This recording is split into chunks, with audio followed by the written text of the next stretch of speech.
They say there's nothing better than seeing your favorite artist live. So why is no one in the crowd anymore?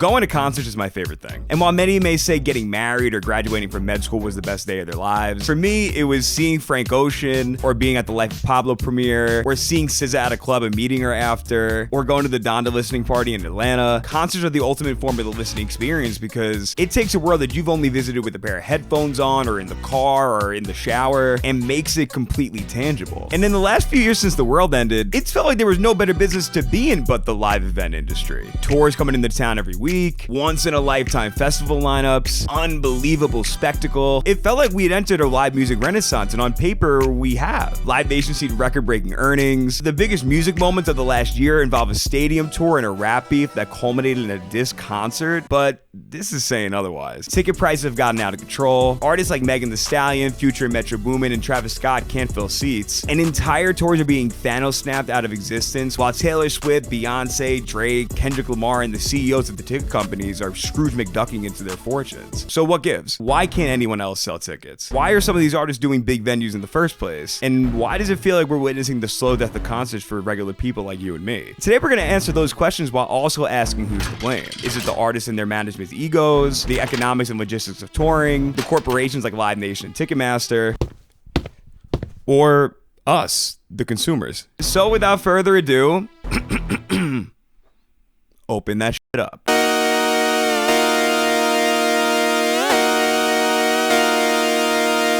One of the most fascinating pop culture disasters of the last year has to be Jennifer Lopez. I mean, I really could just do a whole video on her alone. The Bennifer reboot, the Iowa Debris recordings, the album, the film for the album, the documentary for the film, the album, and the Bennifer reboot. J-Lo's been everywhere. And it was all set to culminate with this massive arena tour, the This Is Me Now tour, which was then rebranded to the This Is Me Live, the Greatest Hits tour, and eventually was just retitled to, well, it wasn't. They just canceled that shit. They could not sell a ticket to this thing for the life of them, especially at those arena prices in a now shaky economy. And J-Lo wasn't the only star of the new millennium whose ego was a bit bruised by a seating chart on Ticketmaster. Just ask the Black Keys, who didn't nearly have as dramatic and layered of a flop as J-Lo did, but had to cancel the North American arena tour due to poor ticket sales as well, ultimately going as far as firing their management, which definitely remember that for later. Like, it's not like they were sending out Lil Mabu to headline MSG. It was J-Lo who co-headlined the Super Bowl and sold out an arena tour the same year as well in 2019. And the Black Keys, who have spent the last decade and a half successfully selling out arenas around the world. And while you may be saying, old things old, who cares? It's not just them going through these ego checks. It's the stars who dominate all your playlists today, too.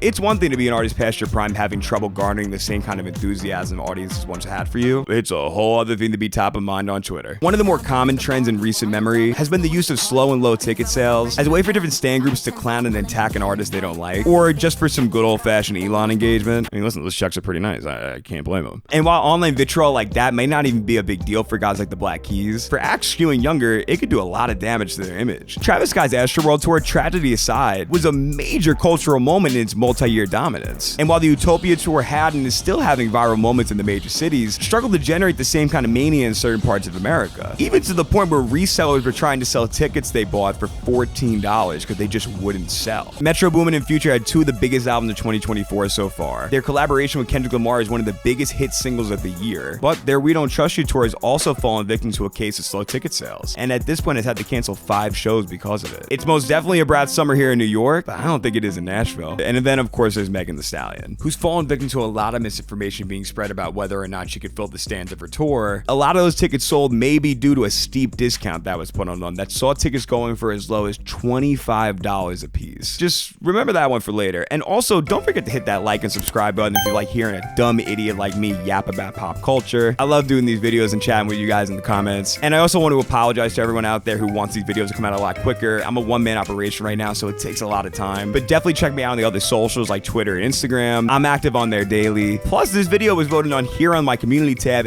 and on my Instagram, so if you want to get 2 votes next time. So yeah, hit like, subscribe, comment double chunk chocolate cookie, and let's get back to the show. As someone who goes to a lot of concerts, the arenas with empty seats scattered throughout has really become a prevalent thing in the last year or so. And it definitely feels like it's in stark contrast to only about 2 years ago, where scoring tickets to anything felt like a massive W. The obvious conclusion to draw here is people falling victim to their own egos, but I think we have to at least acknowledge that maybe there might have been a reason for their egos to be that inflated in the first place, even if it was off what in retrospect was a false sense of priority. So if you'll indulge me, let's rewind those clocks to a long time ago, the year 2020. Yeah, you got that yummy, that yummy, that yummy, In the post-Napster streaming world, touring has become one of the most vital streams of income for an artist. You put out an album, you sell some merch, you announce a tour, sell some tickets. That became the path of financial success in the music industry. But then 2020 happens. The world shuts down, you can't go to concerts, or really do anything for that matter because pandemic. But naturally, we're all just dying for that day that we can go back outside and see our favorite artists and share those experiences with our friends and family and strangers. Hell, not even our favorite artists either. I'd have seen Pitbull if I could.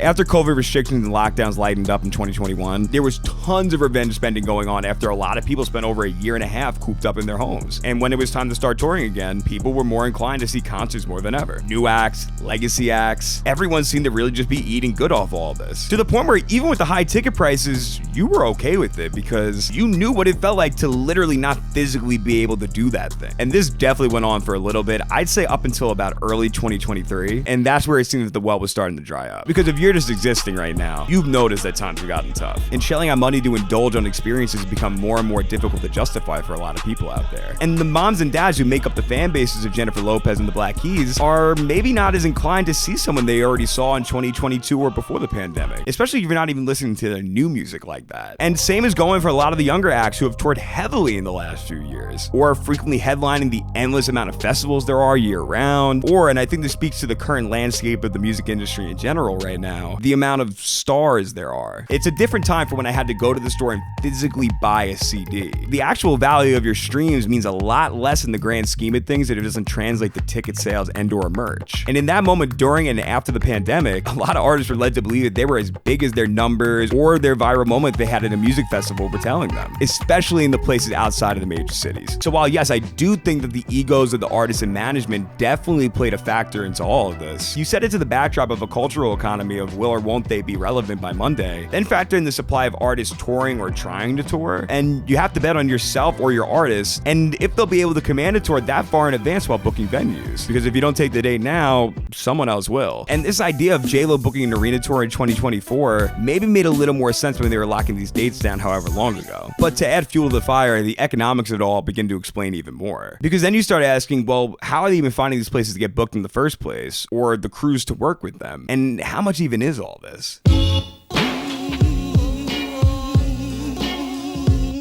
Just like it's not cheap to buy tickets to a concert, it's not cheap to put one on either, especially after the pandemic. And with the insane amount of touring going on since 2021, it's caused a shortage of not only venues to perform in, but things like crews that help with the lighting and the effects and the sound, necessary equipment, and things like transportation, which in Stereo Gum's amazing piece on this matter, an anonymous tour manager said that he had to book a private jet for the first week of the tour because there were no buses available to get them from city to city in time. And even that was going to cost the artist upwards of $100,000. With that surge in demand and the rising cost of everything right now, it's made touring an expensive feat to pull off, which in turn creates a conundrum for a lot of artists out there. How do we recoup all these expenses and still make this trip at least a little financially beneficial for all of us? I.e., the reason why tickets are currently as expensive as they are, but also why artists may opt to perform in bigger venues, because the bigger the show, the more money that could potentially be made by expanding the supply of tickets in the market. So with artists like Charlie XCX and Troye Sivan, right? Their tour is like the Eras Tour for chronically online hipsters. And in one of the major cities like New York, they command so much of an audience that they could probably fill up MSG, the outside of it, and the roof if they really wanted to. Playing some of the biggest venues in these major cities made a lot of sense for not only their fan bases, but their bottom lines. But in places like Columbus, it's not like that at all. So why not just opt to hit the major cities with your fans? Well, that's where this all gets really tricky, because you're already paying the day rates for your crew. You've rented out all this equipment. You're paying for the hotels and tour buses and travel. You might as well start picking up shows in between. So you try your luck on some riskier cities cities because they may help you break even. And then to the question of just playing smaller venues in those markets, the same mentality comes into play. Downgrading the showing in between stops becomes very costly because, again, you're still paying for all of it. And this is where things start to get really interesting if you know where I'm about to go. For a lot of artists, their tours are being promoted by a major promoter like Live Nation, who will give an artist an advance of a certain amount of money to help pay for the expenses of the tour. But with that advance, you need to sell tickets to pay it back. So in Charlie and Troy's case, it's safe to assume that they maybe might have been given an advance for the tour. Is it making any sense? Yes, no, maybe. Probably not. And I think that's normal confusion because even when I was observing all of this, I still was asking the question, isn't this all still a really big risk? Like, what happens if you aren't selling out all the other shows? Even if it is at 70% capacity, how is that going to get you your money back as a promoter? Who really is benefiting here? Because you still seem to be spending more than you're actually bringing in with the tickets. And,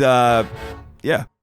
And as long as I got my suit and tie, I'ma leave it all on the floor tonight. The way concerts work is, first, there's talent that wants to perform, and most of the time they have a manager, and then there's venues who need people to perform them so they can make money by someone hosting the space. But also for things like food, drinks, and in some cases, a portion of the merch and the ticket sales. So then there'll be a promoter that works with the venues and the artists and their management to get the shows to be put on. And like we spoke about before, sometimes promoters are looking to book big tours, not just one show at one venue. So they'll give an artist a big advance which can be used to help pay for expenses on the tour. And the artist must recoup that money as part of the deal. Or they'll be in the red, or even in some cases may have to keep on doing shows until the advance is paid back. Back in the olden days before the internet, you had to actually sell tickets at the venues or in person. But now the internet's made that easier with services like Ticketmaster. Which, just saying Ticketmaster and easy in the same sentence is just very ironic. And on Ticketmaster, they put up a show, you can be anywhere in the world and you can buy a ticket to that show at any time you want. Then there's Live Nation, who not only act as event promoters and venue operators, but also work in the talent management space as well, owning management companies like 360, LMG, Blueprint Management, and Jay-Z's Rock Nation, just to name a few. This is John Bellion, a singer-songwriter from Long Island, who's wrote and produced hits for Eminem and Rihanna, Justin Bieber, Jason Derulo, Maroon 5, Miley Cyrus, the list goes on. And overall has had a pretty successful solo career. John was signed to Capitol Records of Universal Music Group and had signed a touring deal with Live Nation. And in this deal was given an advance of $1 million. They set him up to play at all these famous venues like Jones Beach on Long Island, the House of Blues, and the Greek Theater in LA. And for a kid from Long Island selling out these shows and doing what you love sounds like someone's dream becoming a reality. But John started noticing things as he was touring, like why was he obligated to buy a specific amount of food that he knew no one was going to eat? Why did he have to buy 300 rolls of toilet paper? Which then started to make him look deeper and deeper into his deal with Live Nation. Because while he knew he had to pay back the advance that they gave him, he started to see the walls closing in on him. And then is like, wait a second, Live Nation owns Ticketmaster, who puts all those fees on the tickets that everyone hates. And Live Nation owns a bunch of the venues that I'm performing at. And because of that, they're making money off the $20 hot dogs and drinks that they serve and the parking in the parking lots. And not only am I not seeing a dime of that, that's not chipping away at my advance. And then it hits them. I'm just a body in all of these venues so them and their partners can make a bunch of money off fees. And not only that, but then they'll start making money off the food, the drinks, and the parking too. And I'm in the red spending all this money, which means I'm gonna have to sell out every single show on this tour to pay back the advance. Which you might now be thinking, well, isn't that the reason why tickets are priced the way they are so everyone can make money off this? Isn't that why you travel to all these venues to recoup as much money as you can? Yes, but what if I told you Live Nation reserves the right to change the price of the tickets? And that $100 ticket's now being sold for $10 in a big summer blowout sale. And that you might be filling up these seats and selling out these shows, but your advance is only paid back on hard ticket sales. And yeah, the idea of everyone constantly touring, overestimated data bringing artists to venues they probably shouldn't be performing in the first place, discounted tickets, it's all starting to add up. Because Live Nation has even called concert promotion a loss leader for them, meaning they'll take a loss on that but make up for it with the ancillary parts of the live experience. Food, the drinks, the parking, the cuts of the merch they're gonna get, the cuts of the tickets. And then someone like John Bellion will keep doing more and more shows to pay back their advance. In the end, he actually ended up buying his way out of the contract by giving Live Nation $1 million plus an additional 25% of their advance. But it does beg the question, he can't be the only one, right? Because not only does he think something's up, but so does Uncle Sam. She make goals like property, collect them like Monopoly.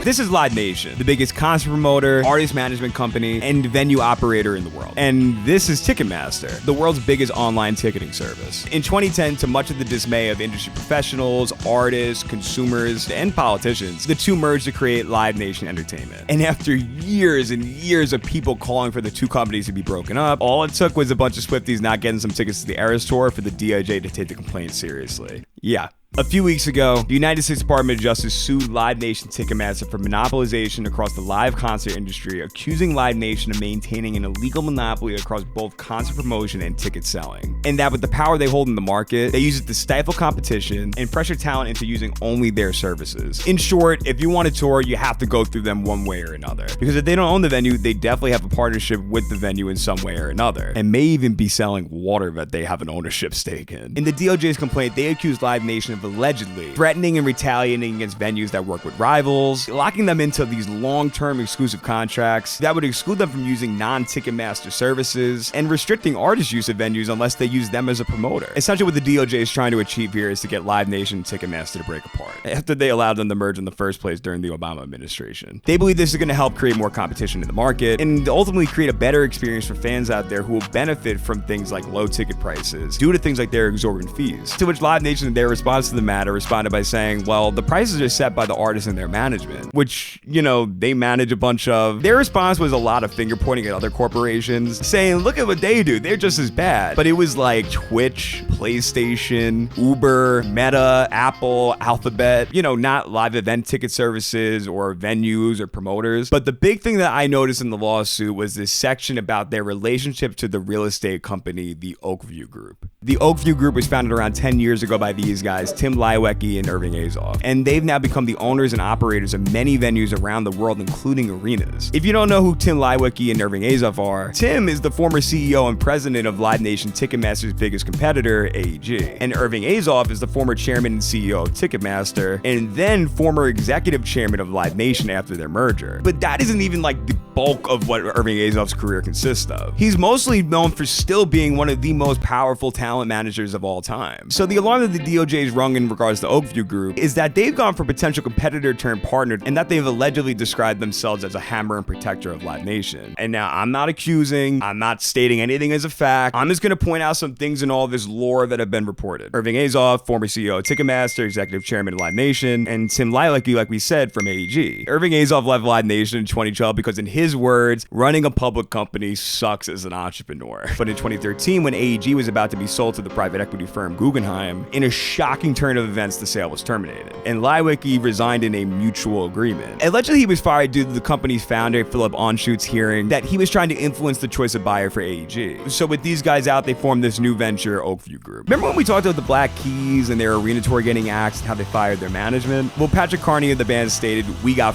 right after this all went down. And their manager, none other than Irving Azoff. And funny enough, it was a Live Nation promoted tour using Ticketmaster, and was hitting some of the Oakview owned arenas on the tour. Take with that what you will. J-Lo's tour, Live Nation. Metro's tour, Live Nation. Remember Megan Thee Stallion selling those tickets for $25? Remember what John Bellion said? Megan signed to Rock Nation's management arm, which is owned by Live Nation, and her tour is produced by Live Nation. And now guess some of the venues they all were hitting on their tours? Oakview. And guess what ticketing service is being used at every one of their shows? Ticketmaster. In the eyes of the DOJ, Live Nation's grip on the industry has made it so that at all levels of the live experience, their influence and power is unavoidable. And whether you're a venue or a manager who works outside of their official payroll, it's in your best interest to play by their rules, because for every J-Lo, there might be a Harry Styles on the horizon. So will the DOJ succeed with their case? Who knows? I'm no legal expert. I'm just a stupid idiot with a camera. But what I do know is something's gotta give. Or this experience for people like you and me that once was attainable just might become a thing of the past.